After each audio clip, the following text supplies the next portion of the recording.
ፌጦ በኢትዮጵያ ባህላዊ ሕክምና ውስጥ ከጥንት ጀምሮ ከፍተኛ ስፍራ የሚሰጠውና ለተለያዩ በሽታዎች መፍትሄ የሚሆን ተፈጥሯዊ መድኃኒት ነው።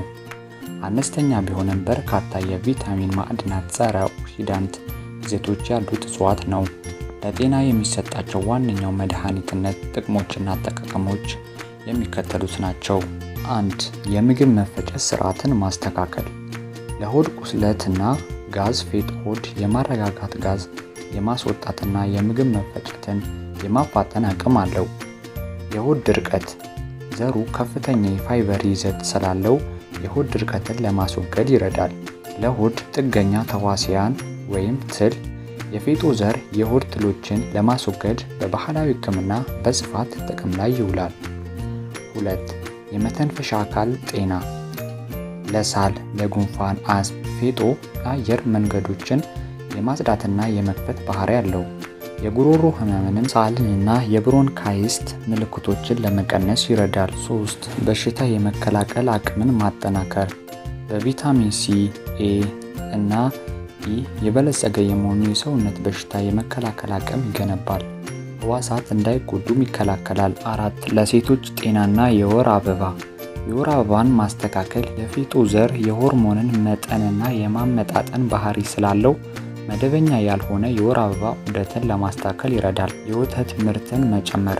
ለጡት አጥቢ እናቶች የወተት ምርት እንዲጨምር በባህላዊ መንገድ ይሰጣል። 5. የደም ማነስን መከላከል። ከፍተኛ የብረት እና የፎሊክ አሲድ ይዘት ስላለው የደም ሴሎች ምርት በመጨመር የደም ማነስን ለመከላከል ማከም ይረዳል። 6. የስኳርንና የደም ግፊትን ለመቆጣጠር ይረዳል።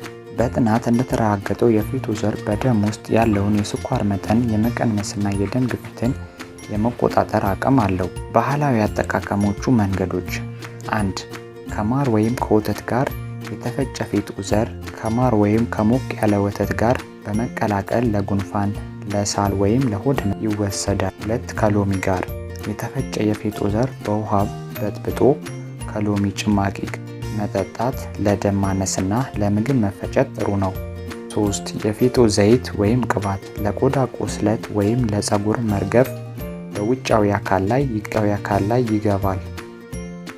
ጥንቃቄ የሚሹ ነጥቦች ወይም የጎንዮሽ ጉዳት። ለነፍሰ ጡር ሴቶች ፌጦ የማህፀንን መኮማተር ስለሚያስከትል ለነፍሰ ጡር ሴቶች በተለይ በመጀመሪያዎቹ ወራት አይመከርም። ጽንስን የማስወረድ አደጋ አለው። የታይሮይድ ችግር ላለባቸው ፌጦ ውስጥ የሚገኝ አላስፈላጊ ንጥረ ነገሮች የሰውነትን የአዮዲን አመጋገብ ሊረብሹ ስለሚችሉ የታይሮይድ ህመም ያለባቸው ሰዎች በጥንቃቄ መጠቀም አለባቸው። በብዛት አለመውሰድ። ፌጦን በብዛት መውሰድ የሆድ ማቃጠል ወይም የሆድ መታወክ ሊያስከትል ስለሚችል በመጠኑ መጠቀም ይመከራል። የዛሬው ቪዲዮአችን ይህንን ይመስል ነበረ። ቪዲዮ ጠቃሚ ሆኖ ካገኛችሁት ላይክ፣ ሼር፣ ሰብስክራይብ ያድርጉ።